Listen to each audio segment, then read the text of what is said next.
Question, Kathy Valente, Manila Times.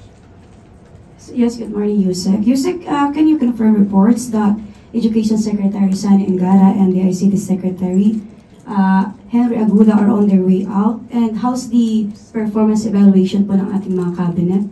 Denied po, dahil kahapon naman po ay kasama namin sila sa LEDA meeting. At nagbigay din po sila ng kanilang mga proyekto sa private meeting with the President. So, we denied. Okay, isa pa mga follow-up lang. What does the President think about the performance of his cabinet this year despite yung sunod-sunod na pagbitiw ng kanyang mga cabinet following yung mga allegations sa corruption related sa flood control? So, paano po ma-rate ng Pangulong ating cabinet this year? Sa ngayon, nakikita po ng Pangulo na ang kanyang mga cabinet secretaries ay nagtatrabaho. Nakita naman natin, sunod-sunod ang kalamidad, sunod-sunod ang bagyo, pero nandiyan pa rin po at nakakatulong tayo sa ating mga kababayan.